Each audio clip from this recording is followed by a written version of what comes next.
Welcome back, everybody, to episode 92. 92, we're almost there, man. We're taking it down. Episode 100 is looming close. It's very, very close. Of course, I am Meelz. I'm here with the Platinum Chanel boy himself, Jeff. Yes. What's going on, man? You are listening to the Lookout podcast, of course, where you can listen to. You can follow us at the Lookout on RNC on Twitter. You can subscribe to us on the Lookout on RNC Radio on Apple Podcasts, Google, Spotify, YouTube, everywhere where you can find podcasts. We've been taken down. Listen, this has been very, very lax. We just finished our review of Demon Slayer, so if you have not checked that out, please do check that out. It was just literally the last episode. But this episode we have a very special guest on, to be honest with you. This is very someone who I've definitely I felt like, we should interview him because I feel like he has just more, like, the wealth of knowledge, like the fountain of knowledge. That's what we look for, I mean, legendary stuff today, truly. Absolutely. Listen, he is an ADR director. He is a voice actor. He is a script writer. Wow. He is a clown pirate. He is a turtle hermit. Wow. He is a member of the Survey Corps. We want to welcome to the Lookout Mike McFarland. Welcome to the show, my man. Hey, man, thanks for having me, and thanks for that fun intro. Listen, you wear a lot of hats. That's right. I have more than one hat. I have a few hats. Yeah, absolutely, 100%, man. How are you feeling today? How's everything going? I am not bad today, man. I got up a little earlier than I normally would, and it was beautiful outside, so I went for a ride on my bike, which I normally just save for Saturdays and Sundays. So it was nice to have that to start my day off with. Absolutely. Same. Same here. I rode on a stationary bike, not as scenic, not as beautiful, but still. Welcome to New York. Yeah. I've got the stationary too. I mean, it is spring here in Texas, which means there's a 50-50 shot of it being, beautiful or tornadoes and hail. Of course. Yeah. Absolutely. Well, listen. All right, since we're talking about bikes and stuff like that, I want to ask you. This is a random out of the park question. This is all right. Even for Jeff and Mark, have you been on Instagram and seen Will Smith as of late? This is random.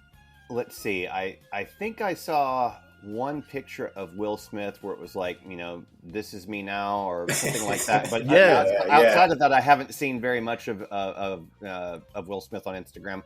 I don't follow a lot of folks on Instagram. I'm still kind of getting used to it. I'm more of a Twitter guy. Of course. Same here.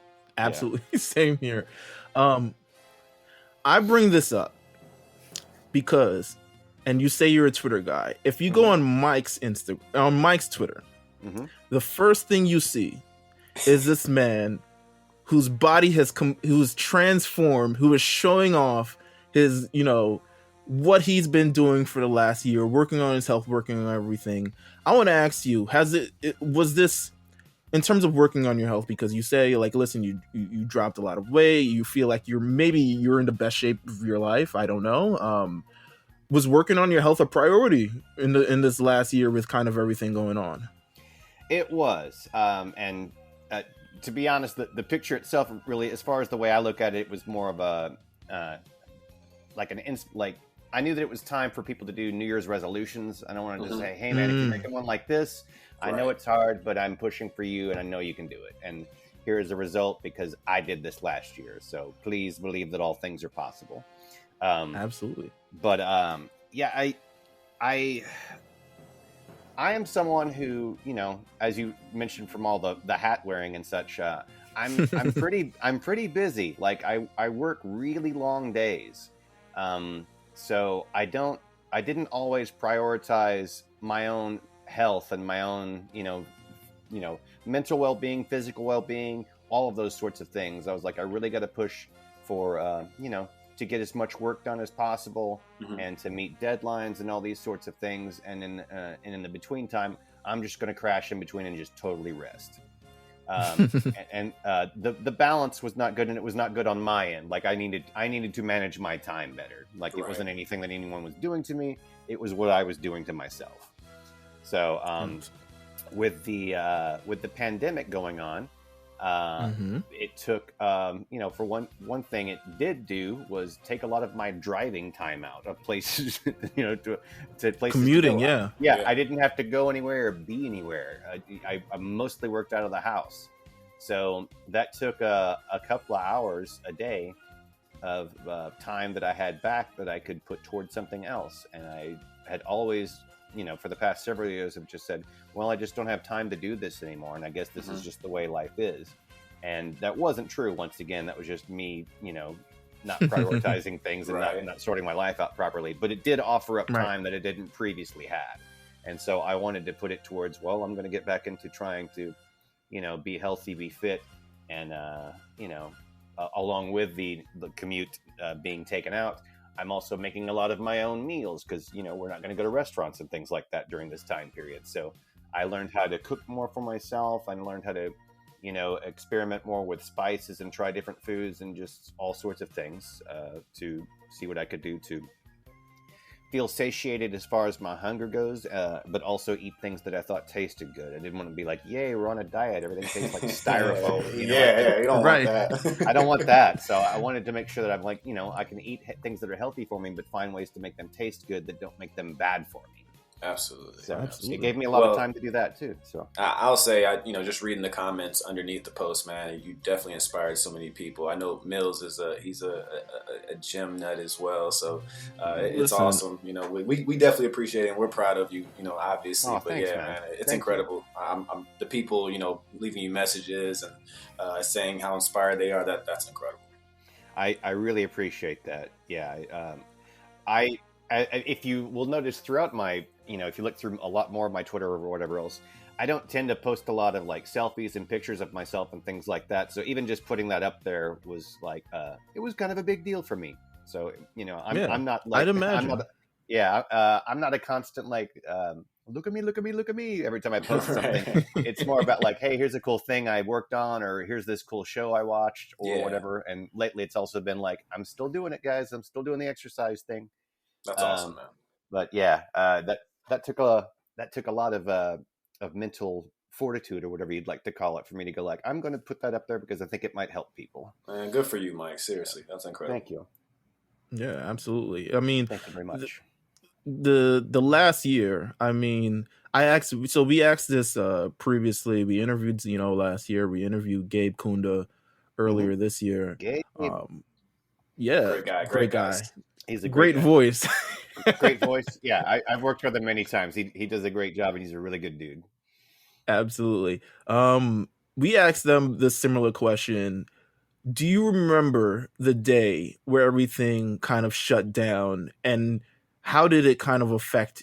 I mean, you talked about it a little in terms of like what you were able to prioritize and things like that, but kind of like how did it affect the things that you do? Because I imagine it affected it majorly. Like completely. It did. I remember it being, as far as like work and things of that nature, it happened like lunchtime on a Monday in March, early March. I think we went into the weekend where people had already mentioned like, hey, this is going on and it doesn't seem to be getting better and people are getting worried and stuff like that. And we weren't sure how long, or what the outcome was going to be. But that following Monday, I think that it came to a head, and either with the news or with whatever else, maybe, it's hard to remember specifically what happened during that time frame. But from my perspective, it was just we're going home. Everyone go home, be isolated, take care of yourselves. We will sort this out and let you know how we go, moving forward from here. But for now, we're not all going to be here hanging out in the same building, breathing together. Like we're not going to do that. So, and I still recall those early days of the pandemic where it's like, this is okay. Wait, this is not okay. This other thing's okay. No, that's not okay either. It was just a whole bunch of uncertainty. We're like, the anxiety level just shoots through the sky. Like, what can I do? What's okay? Right. which led to, the uncertainty led to a lot of people like, I'm just going to stay home forever, Right, Yeah. exactly. That's what it felt like. Yeah. Mills and I, we texted a lot throughout the beginning of the pandemic. We worked a lot too. Like we were doing a lot of shows, maybe the most shows that we've ever done this, last year. And Good on you. yeah, we had to lean on each other a lot of times, So it was definitely a strange time, but it looks like we're getting there. So hopefully, better times coming, Yeah. Right. Agreed. I want to ask you, because you've done a lot of voice acting, you've done a lot of ADR directing over the last 20 of years. Had you ever experienced like maybe even like doing things remotely, recording remotely, sending it in and stuff like that, or a lot of FaceTime, a lot of Zoom meetings, a lot of Google Meet meetings and stuff like that? Had you ever experienced really kind of doing that sort of aspect and, directing and producing and stuff like that?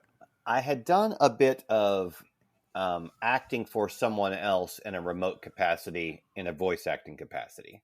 I probably like super early 2000s, maybe even late 90s. I worked with something that I think some folks still use, which is an ISDN line, but that must have been like the earlier days of it.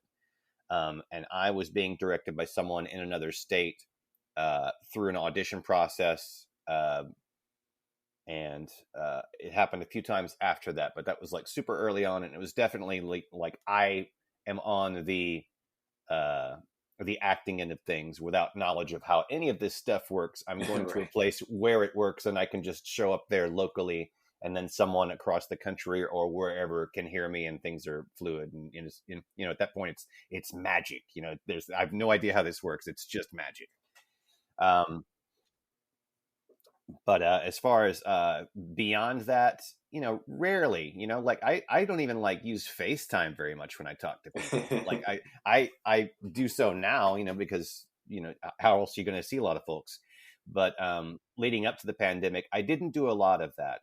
And even when I was involved in productions that weren't necessarily a local production, I would find myself leaving town to work on them probably 70-80% of the time. Like there was definitely a few where I found that I could, work somewhere locally, and then someone remotely would either Skype in or however many means there are by which to communicate, and I could just stay local. But it wasn't nearly as often as, hey, you booked this job in New York, or hey, you booked this job wherever. Get here, get on a plane and arrive in New York, go to LA, go wherever. Yeah. Do you prefer the travel? Do you prefer the preference in studio, or, at this point, are you more comfortable just kind of doing it in your own space? I don't mind doing it in my own space. I still gotta, as everyone does who has gear, like there's always more gear to get and cooler gear, and you can always do more to it. Yeah. There's always that. But I have some stuff that works and seems to fit the bill. I like having the opportunities and not having them like, well, since this is going on, there will be no opportunity. Like I'm very thankful that there are opportunities and that they've increased a bit, because everyone's in the same boat. Like even, if even folks in New York who are working on New York productions, they still work remotely. Like, like at least for a lot of the pandemic. I think things are easing up a little bit here and there now that, a third of the country has been vaccinated. But for the most part, everyone is still doing, a lot of things remotely. As far as my preference, all things being equal, I really like traveling. I really like seeing people. I really like looking at someone face to face when we work together. I like that camaraderie, and you can't always get that via just doing these sorts of Zoom sessions and, voice only type sessions. For sure. But once again, I so appreciate that they're there at all, Yeah, no, absolutely. Well, I would say one of probably the most recent productions that you've had to, I assume, like either Zoom or kind of all remote, has been this latest season of Attack on Titan. That's correct. Huge. The timing of kind of everything of when this show is coming out and just kind of how popular it is. I mean, it has become, this was like must see every time. Breaks Twitter. We watch every it as week. A family. Every week. Every week. And you guys, you just wrapped up essentially the the premiere of the final episode of Attack on Titan. I think it premiered sometime last week. So you guys are wrapped up with the first part of season 4. How was that experience? The first of the final. Yes, the first of the final. Yes. Yeah. The experience was like, I have to admit, going into it, like I'd worked on a few things in this, in this time period remotely, et cetera, and gotten kind of used to it. And, the more you do things like that, the more you get accustomed to it. And then they're like, hey, we found this trick. If we do this, this, and this, and then this thing becomes so much easier or so much better. And you learn those things as you go along. I'm glad that Titan didn't come back until 9 months or so into this sort of scenario. I would have really been like pulling my hair out of like, okay, April of 2020, here we go. I'm like, no, this is way too difficult to do this way. So I'm glad that we had all of the time to prep and continue tweaking out how this process will work. It also allowed me to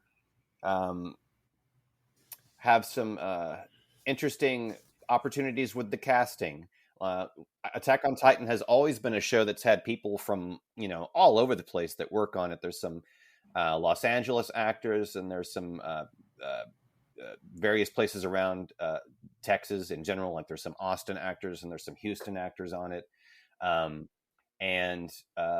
That was able to continue with the cast that existed, and it was also able to continue with some new cast. I had some, new folks from Houston and new folks from Los Angeles and whatever else, so I can keep the show going with, an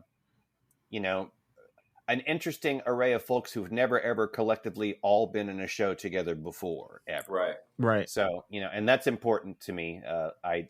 I do know that in this particular medium, that sometimes, we see these same 10, 15, 18, 20 people on a lot of stuff, even if it's not the exact same things. But, and I'm aware of that, but I also want to pick the best person for every part. So sometimes if it's like, hey, you've seen this person a million times, but this this part was more or less written for them. Like, this is a great part for them. And then there's also these other opportunities, like this would be a great actor for this particular role. And they may not have done very much before, but they're gonna knock it out of the park with this role because, once again, I've had an audition process, and I have found people through recommendations or referrals, or I've seen their work previously, and upon looking at what it is that we're going into via the manga and the few episodes that I have to look at so far, this is going to be a good match. Mm-hmm. So it was really fun to work with a bunch of folks that I haven't worked before at all. In this capacity, and get them to work on this show to kind of join the existing seasons of Titan, especially with season 4, because it starts out where you're, different country with like 95% different cast. Absolutely. Right. Yeah. We hear the diversity. Yeah, we definitely hear the diversity on the show. But I mean, in general, there's so many different characters, and you naturally get drawn to them just off their personality. So it's refreshing. Massive debates whether people are Gabi or not, whether they or we got accustomed to saying her name a certain way, and then I found out during the dub that that's not how I actually say her name. I'm talking about we say Yelena, but it's Yelena. I'm assuming. Yes, correct. I went with Yelena. I researched the name. The name that is, surprisingly enough, that name has like 20 pronunciations at least around the world. They didn't make it easy on you. So I was like, I would listen to one and, try to figure out, okay, where in this map of this, not real world would this be a real world correlation? Makes and where sense. Would they be from and all that sort of stuff. And then on top of that, how is that going to sound with everyone else around Yelena? But I was just really surprised. I went to, I ventured forth on the internet to Forvo and all sorts of other places where I researched the, and I did that every time that we have a new character, and I did it in the beginning with a lot of the character names too, because a lot of them have a Germanish type origin. And I went with the one that seemed to make the most sense and had like a lot of European nations pronounce it that way. So. did it feel like a vast or a major kind of shift? Because we've known the Attack on Titan cast to kind of be, I mean, pretty much it's established as this kind of like very large cast in a sense at the beginning, and then like people die throughout the show. Yeah, like, exactly. Pretty quickly. Not everybody makes it. Yeah, Not everyone makes it, though. right. It ends up being like a game. At some point, like we were watching it for the first time. Pulling at your heartstrings. Yeah, we were watching for the first time, I think last summer, Jeff and I. And we're just reacting. Yeah. We're like, oh man, I'm feeling this character. And then like, bam, gets squished by the female Titan. You have to understand, Mike, you're coming from like a My Hero Academia enthusiast, a Hunter x Hunter enthusiast, you know, and so we were starting this, like Meelz said, this past summer. And I mean, losing people so quickly, it's like, oh, what's happening? Yeah, especially coming from shows like that, like, oh, we have this dark element. I'm like, this show is a dark element. That's it. This show is like, it's a wonderful show, but man, it can take your brain into a depressive, sad state repeatedly. Yes. It's working. Absolutely. That's how you know it works. So. Yeah, it pulls all the heartstrings. It's very compelling. You want to keep watching, especially that first season. Like they did a fantastic job of like build up, payoff, and then huge question, and then to be continued. And you're like, come on! Exactly. Well, I've had, I guess, because I started watching it last summer. I didn't actually watch it when it came out, but I started watching it last summer. I'm like, oh my God. Like there's been nights where I'm just like, such a do I take it off here? Yeah. Do I take it off here or do I keep going? Like, it's binging. Hulu just lets me continue to go and go and go and go and go. And I'm just I found myself just wishing I started it sooner. You know, I was happy I got to binge it. Don't get me wrong. You know, I enjoyed just because I think the anxiety of doing week by week. Oh, it would have hurt me. It would have hurt me. You know? But still, it was a great ride, and I'm glad we still got a little bit more to go. Yeah, I am too. So you know, with that cast, that's pretty much have lived, or at least at this point survived for 3 seasons. Did it feel like a fresh approach? Did it kind of feel like taking on a new sort of venture when you have all these, especially, they're pitching this as the final season, you're assuming like, oh, we're about to wrap up all these characters, but they introduce a bunch of new ones. Did you feel like when you were, sort of doing a lot of directing, doing a lot of casting for the show, did you feel like a fresh approach? And did you feel like I want to take a fresh approach and even finding these voices? Because you hear people like, and Iris, you hear Zeno, you hear Bryson, you hear a lot of, great voice actors who are contributing to the show. Did you feel like you wanted a completely fresh take and just a bunch of fresh kind of, energy to the show? I did. I definitely... I know that there are some longer shows that, especially if, this person was a character and their character's gone now, like we can bring them back and be somebody else. I really wanted to continue to have everyone have their own voice and their own character and not like, well, you wrapped up episode 20, I can bring you back now that it's episode 60. Right. I really wanted to keep, as far as all of the bigger, supporting main recurring characters, I wanted them to have,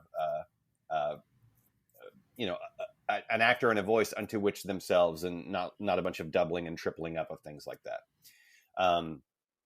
I also wanted to, as I mentioned before, I wanted to find who I thought would suit each of these characters the best.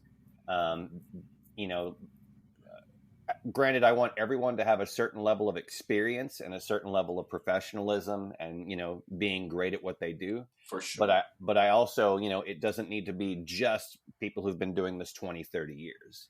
It can be people who are knocking it out of the park, who've consistently proven themselves for, a few years and are still newer to the industry. I still want to hear those folks.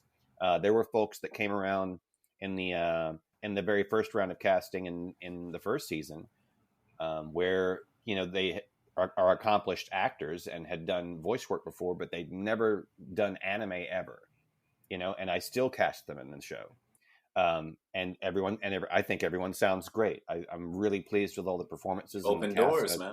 I think that they're wonderful. I think that everyone in that cast is super, super good at what they do. And I'm so pleased that they had time and agreed to work with me, just everyone who I've seen, and we're both Jeff and I, we're people of color, we're Black, and we like to see all these representation as well within the cast as well. We like Anya Capone, and Man, and Iris included into the show. A great lot of moments. stuff. Hearing Gabe was included into the show, I was like, Yes, wow, yes, that's great incredible. moments. So it's like, I think it just we have to applaud you for the just kind of That the means a great lot to casting that you us. kind of did. Yeah, Yeah, it really does. absolutely. Thank you. Because Thank you you very are much. opening doors. I know maybe at that time, like you said, you're doing what's best for the show. You're looking for the right sound, but man, in general, you're absolutely opening doors, and yeah, we appreciate it. That's very kind of you. Thank you. I do my best. Thank you. Well, thank Thank you you. very much. Let's talk about kind of a standout moment of the show. I think a lot of people were looking forward to this moment, especially, I guess, people who've read the manga as well. But then, even if you didn't read the manga, I think it was just kind of like a really strong episode, and that was the Declaration of War episode. The experience kind of it's really a majority of it is kind of Aaron and Reiner, and there's some Falco in it, and there's and Billy Tiber and all this Yeah. other stuff like that, and that Right. constant build to this incredible moment. What kind of like, I just kind of want to know, maybe more so the experience of like doing episodes like that. Like, are you there completely at this point, Aaron, who's kind of different now? He's Like very different. in the first 3 seasons, you kind of get he's like closer to like a protagonist that you kind of known, and then like because of everything that happens in season 3, my favorite scene of season 3 is the last scene, because it kind of like it when I read the manga, I think the end of season 3 had more prominence, and kind of like, wow, the tone really shifts here. Like, it really does. shifts from inward to outward real quick. And what was kind of the experience with kind of directing that sort of scene? Because it's an amazing, I think it's probably, if you had to ask anyone who's an Attack on Titan fan, it easily has jumped into It's everyone's one of the top ones 5 for sure. moments. The closing of season 3, or no, the the Declaration of War. Sorry. Gotcha. Just making sure. I read along with the manga as best as I can. I'm definitely a few chapters behind now, but luckily we have this huge break where I can get back into it and finish the manga before the show goes back into production. But I knew what was going on with that particular moment, and I knew where it's set in the story, and I knew what sort of tone that it was building up to, which was, definitely, as far as the anime is concerned, like the next several episodes are right. It's just a nonstop battle. But a lot of the what it feels like, one of the messages of the show is definitely, everything is told from perspective, and from one person's perspective, they're the hero, and from someone else's perspective, they're the enemy, and who's right and who's wrong, and all those sorts of things. And this is not the first time it's ever happened, et cetera, et cetera. And I knew that the tone of what was happening with Rhina and Aaron in that basement near the stage needed to have a certain quality to it. And I thought that the actors did a great job of it. They, along with knowing their characters very well, they shift a little back and forth with me when I want a particular tone or when I want a particular direction. They trust me with that, and I trust them when we preview it and they come forth with what their interpretation of how this particular moment should be, and we all work on shaping it together. I loved how it turned out, and I also loved as far as the build up that was going on outside with Willie Tiber. Like, I thought that was really a neat thing to play off of in that particular moment. I love how all of those. I love how that 10-minute or so period of things just went down. Like, I thought that was a really beautiful sequence of animation. I agree. The whole show is, you know what I mean. Any particular moment from this final season, part 1 at least, that stands out in your mind, whether it be a kind of a personal experience with the show, or kind of like just like, wow, I can't believe like we're here. Like any sort of moments that kind of stand out from you from this, like these first 16 episodes of season 4. Let's see. The moment when Zeke puts his plan into action, starts running, and does the yell in the woods, and then everything that followed after that, including Levi taking him down, like all of that was great. So good. Yeah. Also, So just at this point, anytime that Levi takes somebody down, especially Zeke, you're like, yes, do that. Please, do that. do more of that. More of that. Oh my God. We love like, it. We love it. We have our favorite moments. I think I think there's like episode 6, 7, there's those action and it's just heavy action. It felt like a movie kind of from that sort of perspective. I felt like it could have been a movie. A lot of people for sure. Really at this point. I agree with that as well. As the end of Declaration of War leading into the next several episodes of the invasion into Liberia. That stuff was great. All of that battle sequence stuff. Really brilliant. Yeah. Mikasa just coming in to own everything. It's just awesome. It was just really cool. It's just everything is shaping up and shaking down, and it's really.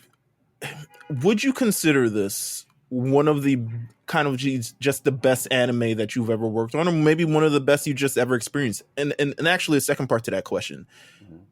How much do you feel like you get to experience the show without looking at it from a perspective of like, I also have to work for this? Yeah. So maybe that's a 2-part question. Do you feel like this is, an all-time anime? And then also, how much do you actually get to, experience and live through these moments like we do? For part one, man, I've been really lucky that I've got to work on a lot of really, really awesome shows.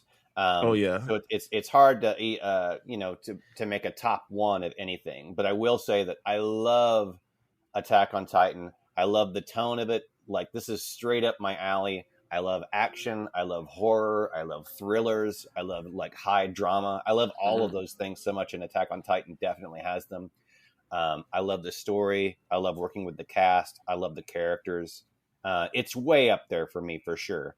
It's hard for me to place a crown on one of the things that I've worked on. So. That's fair enough. I mean, from the outside looking in, you guys, you did that. You guys are sitting on a classic. Absolutely.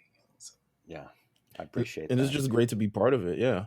For sure. I'm so lucky and fortunate that something like this came along and that I was, I did express interest in it to the powers that be whenever it was coming down the pipe, which they take into consideration, but they don't have to, it could be that for production schedule and whatever means, it would be better with this director over here or with this place over here or whatever. So I'm just, I was very fortunate in multiple accounts to get to work on something as monumental as this show. So, what drew you to the show? Was it that first episode? Was it kind of the idea and stuff about it?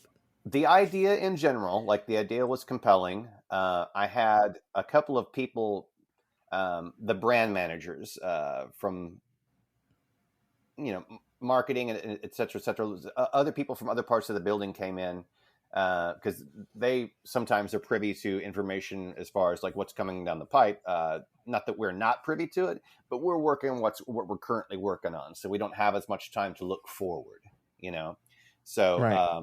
I had people give me the heads up of like, hey man, you should check out this show. It seems to be right up your alley as far as the things that you like. And luckily, they all know me well enough where they are absolutely correct. So I like, I'll watch a few episodes of this. And I watched like a whole bunch of episodes of that, like in, over a period of just, 2-3 days. And upon that, I went in and said, I love this show. I would love to work on it if it's possible, just expressing that this is something that I am interested in. However that works out, of course, is not up to me, but I just wanted to put my 2 cents worth and, and then walk out of the office. So. Yeah, absolutely. Awesome. Once again, how much do you get to enjoy the show? Are you watching the subs like us and just being like, oh crap, I can't wait to do that? Or like, just like watching it. Do you get it all at the same time? I know a bunch of people who do this type of work, do their own pre-production research in different ways. It's very important to me to experience it the same way as a fan would first off. So like I want to watch it or read it without being spoiled. I'm not trying to do it like it's homework. I watch it because I like it and I want to find out what happens next because I'm genuinely invested and interested. So every time that I read a new chapter or every time I see, a new episode of the anime, which, for the past several seasons, I've known, what's going to happen prior to the animation. So it's more or less like, how are they going to animate this moment? And how's it going to look? And, how are they going to bring that off of the page onto the screen? But it's important to me to experience it that way. Like, I want to have it cranked either on headphones or in my living room. I want to be engaged with it. I don't want to miss any of it. I'll pause it if anything happens, and then I'll back it up. Oh my God, we have the same I'm about to say we kind of move the same way. I'm not going to go like, yeah, and just watch it while I'm cleaning or something like that. Absolutely not. I'm going to watch just that. It's the only way. Super hyper focused on it.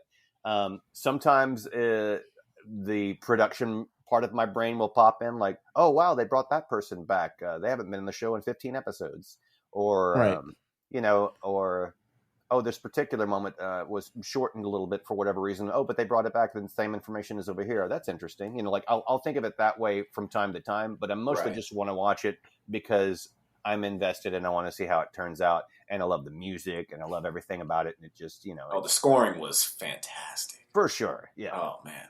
Yeah. Oh my God. We're waiting for just the second part. I know it's winter 2022. We're all waiting at this point. Very excited. We're major fans of this entire show.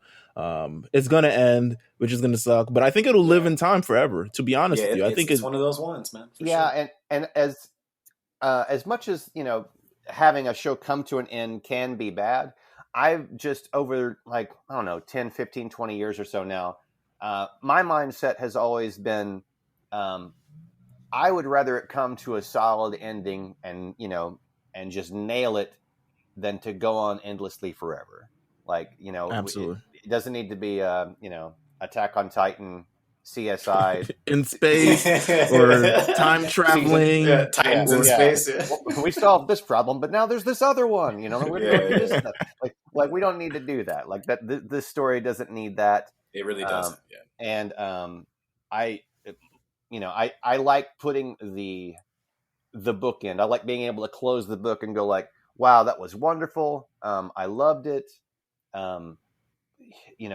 Nothing happened in the production. Like we got to have the final season. Like we got to experience this. We didn't have something happen along the way where it's not even with just delays. This show, but just any show in general. Like it didn't get canceled. Like we get to finish it. All these sorts of things for any production that I work on. I'm just like, yes, we got to wrap that up and we got to put a little bow on it, and now it's sitting there forever for anytime anyone wants to watch it. Absolutely. Yeah. Absolutely. Yeah. Well, we would be remiss as a podcast called The Lookout to not ask anything about Dragon Ball. We absolutely have to. And Meelz and I, we're 90s babies. So this is one of our favorites. Obviously, it's one of the Godfather, whatever you want to call it. Yeah. One of the GOATs. And I know your experience was around 1997. 97 was when I started in on the series. Yeah. Okay. Yeah. The first thing that I worked on was a Dragon Ball movie called Sleeping Princess in the Devil's Castle. It's one of those movie specials that they had that were like 40 minutes long, something like that. That was my first experience with Dragon Ball. What was your life like back in 1997 when that came into your life? I know what we were doing, but well, let's see. I was I was wrapping up college. I had already been doing professional acting work for a few years and had been acting off and on since like elementary school. But had just gotten to a point where I wanted to continue to pursue that. I had studied a lot of music stuff and studied a lot of acting stuff, so I just really wanted to be active in the arts and do as much with my life through that as possible. Like that's what I wanted to seek out. So I think at the time that I was cast, I had probably been out of college for just months, like just a few months when I had that particular audition. So I was working as a waiter for sure during that time frame. Yeah, and had a little efficiency apartment that apartments during that time frame were a lot more reasonable than I'm apartments sure they're are now. crazy Yeah. now. Oh yeah. I look at modern prices. I'm like, that's even within cost of living, et cetera, that's insane. But yeah, we're talking like a few $100s for my own place a month. Right. But even with that, like working as a waiter and trying to be a student and all this other stuff, you got to balance everything out. So that's what 1997 Mike was like. So. No, I can only imagine. I can only imagine. We were about 7, 8 years old at that time. Yeah, we were 7 around the time. Just sprouts, but all right, young sprouts.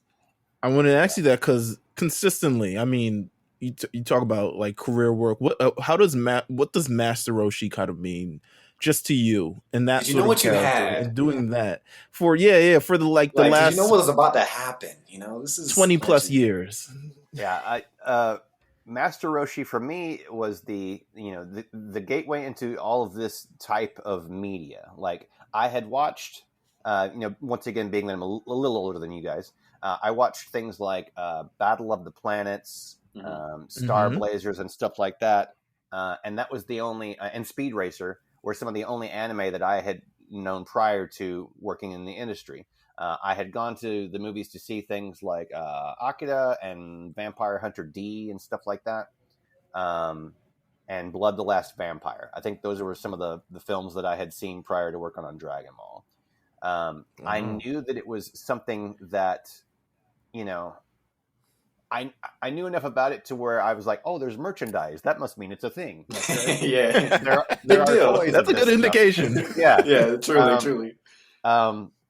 But as far as for me, that is a character like not everyone gets to do something like this. Like this is a character that I've been playing now for like whatever, what is that? Like 22 years, 23 years, something like that.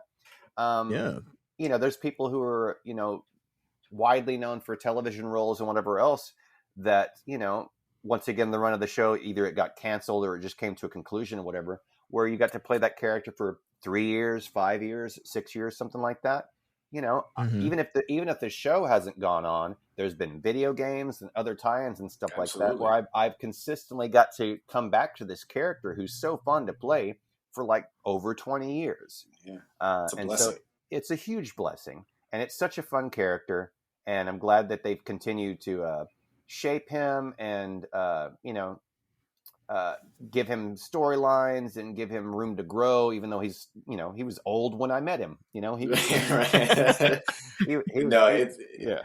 definitely refreshing that he's gotten new lines. I mean, Meelz and I were basically drooling at the tournament re-rise and getting to see him kind of get his shine super again. It's amazing.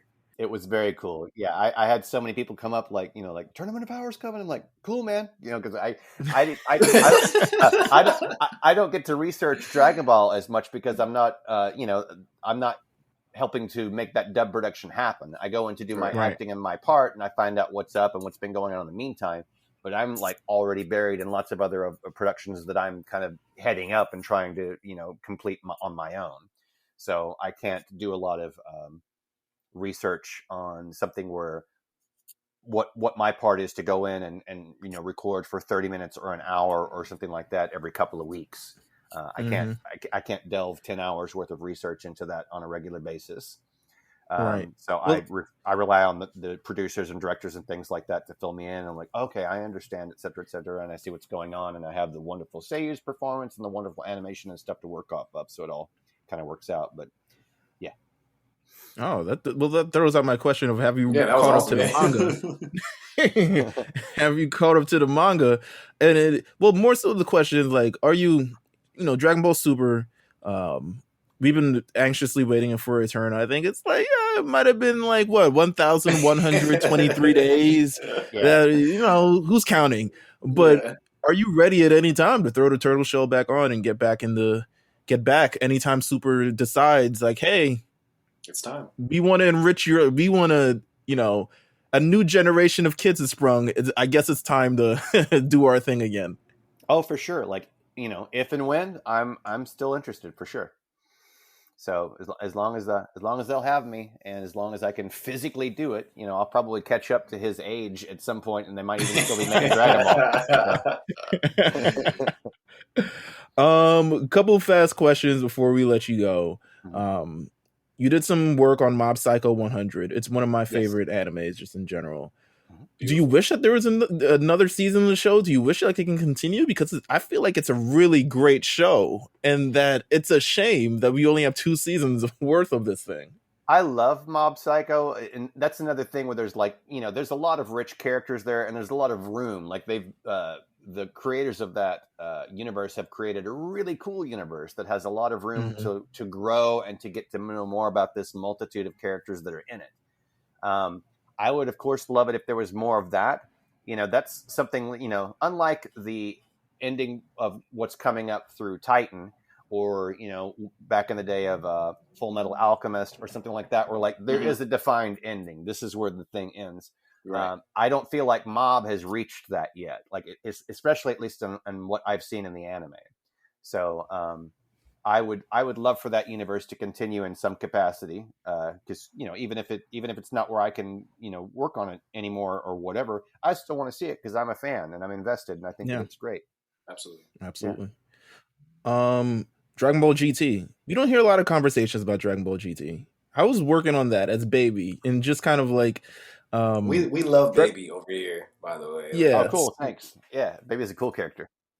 Yeah, so we were working on it. I mean, there's been a lot of, it's kind of like, especially with Super now coming around, it's like, oh, is GT canon? Is this thing like, what are your kind of lasting, if any, memories of GT? Or was it just like, we're just trying to continue and flesh out this show, but like, how did you feel kind of going into like, oh, we're recording GT now? Oh, that's interesting. Well, at the time, I didn't know that much about GT as far as like the reasons fans either love or like it less or whatever. I didn't realize that it was seen as a different entity. I was just like, oh, it's chapter 3. Here we go. That's because fans are. We're just fans. Oh, there's no manga. That means it can't be. You know what I'm saying? Yeah. And everyone's gonna have their favorite thing. I'm sure that a lot of the folks who've read Harry Potter books like, this is my favorite book or whatever, and this one's not as good or whatever, but I like the whole thing. Like, okay, cool. Like every big franchise is like that, in my opinion. Right. I didn't know much about it. I do remember them having auditions for some of those characters, and I straight up did audition for Baby, and I had that little like Gremlin-y type voice in my arsenal for 2 years with nowhere to put it. You just been waiting. Yeah. I had a character. I had a very short-lived character named Pui Pui that was in Dragon Ball Z. Yeah, we know about Pui Pui. Yeah. So I was like, I kind of want to do a Pui Pui thing. I'll make it a little bit different, but like just something that sits in there, where it has that sort of tone quality to it. And I thought that it would fit in very well, and apparently the producers thought so too.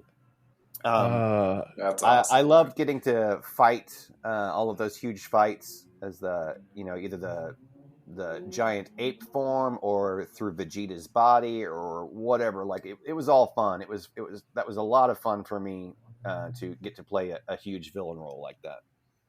Oh, that's amazing. That's First awesome, of all, we just want to let you know that Jeff and I was having a debate before this because we were like, okay, I was like, I'm not asking anyone to do any voices on this show. We don't do that. It's just not something we do. It's just not something like I feel like it's taboo to be like and do the thing. You know what I'm saying? I'm personally happy that you blessed us with the Baby voice. That's all we needed. Because we didn't want to outwardly ask anything, but because I'm just like, that's kind of tag. It's like, he gets paid to do this thing. Like he gets paid. Fine. But you blessed us with not Baby on the weekends. You know what I'm saying? So thank you for that. No worries, man. Well, you're also Ojiro in My Hero Academia, which is currently airing now, season 5. He's doing his thing. I think you have an episode coming up, or maybe it'll be by the time it's come out, it might already be live already. just you any favorite episodes of that show, and maybe even Dragon Ball as well. Do you have any particular favorite episodes of My Hero or Dragon Ball? Or Let's see. For My Hero, I haven't seen enough of it. It's in a similar situation to the Dragon Ball for me, as far as like I don't get to research it as much, and I try to just catch what I can when I can. Right. I've enjoyed it, and I think it looks very cool. But a lot of what I've seen is from the perspective of my character and who he interacts with. So Right. I don't have as much information on that one. With Dragon Ball, I did do some ADR directing for Dragon Ball and for some Z and things like that, and help out from time to time. I like the let's see, the Android arc, and then what was immediately after it. There was one of the tournaments. Ooh, the Other World tournament, or the Cell Games. Cell Games, yeah. Cell the Games. Android is leading into the Cell Games. That was my favorite little section of Dragon Ball Z. Oh my god, I love that part. This is my favorite arc too. Yeah, we had a lot of fun talking about it. So that's good. That's good. Let's see. Full Metal Alchemist or Full Metal Alchemist Brotherhood? All right, here we go. What do you prefer? This is the biggest question of the night. They're both worked on both. Yeah, they're both really good, and they're great in their own ways. The Brotherhood was the last of the two that I worked on, so I just have a special place for it. Oh. I know that it follows the manga closer, so there's that aspect. Mike, of it as well, the resume, man. Brotherhood is just. I mean, oh man, maybe number one ever. I mean, you've done great work, man. You've done great work. Thank you. I'm once again, I'm fortunate to be, presented with someone else's great work that I just get to help carry along and tell that same story to a new group of listeners and a new set of eyes. But I definitely want to do my part to honor what's already there and make it the best that I think that it can be. So. Okay. 2 more questions. One, we got biggest misconception about dubbing and or directing. Let's see. Biggest misconception in dubbing and or directing. That it's simple and that we don't care about what it is that we're working on. We just think that it's all for funsies. Yeah. Well, we know that's not true now. Yeah, we've interviewed too many voice actors to know. Yeah. We have a deep appreciation for sure. I appreciate absolutely. That. Yeah. And final question: what's one anime that you would love to work on? Maybe something that you've seen, maybe something that you experienced. That you're like, damn, I wish I worked on that. I wish I could contribute to this. What's caught your eye a little bit? Well, I don't know, because part of the reason I enjoy it so much is because of the way that it already is. So I definitely wouldn't want to take away from it. I want to be in there instead of that person, or I'd like to play that character. But you're right. If they came back and made another season, I'm not even sure how they would do it. I just love this universe. If they made more Wolf's Reign, I would love to be part of Wolf's Reign. I thought that was a really cool show and a very good dub, and it was just a really interesting concept. And if they made and continued Trigun in some capacity and make new characters for that would be a fun thing to jump into. Absolutely. Yeah. Oh, amazing. Nothing but respect for that. Mike, thank you. Thank you for joining us. Man. This has been a great discussion. It was an honor. This is an honor, truly. Absolutely. For all the amazing work that you've done and you've contributed and stuff like that, it's an honor to speak to you and just, have a little bit of your time in such a busy day and stuff like that, or just who keeps busy all the time. So thank you. Yeah. I appreciate that so very much, and it's been so fun talking with both you guys. I appreciate it, and thank you so much. It's been a fun hour of chatting it up. That's right. Absolutely. Well, thank you guys for tuning in. Of course, you can follow The Lookout at The Lookout RNC on Twitter. You can follow us on Apple Podcasts, Spotify, Google Podcasts, and everywhere where you can find podcasts, YouTube, all this other place at The Lookout on RNC Radio. And yeah, we'll be back next week. We might just end up just talking and just outwardly just catching up on what's new and what's fresh and kind of everything like that. But yeah, thank you. This has been a great episode. Hope you stay subscribed. Yes. Don't meet us there. Beat us there. This is The Lookout.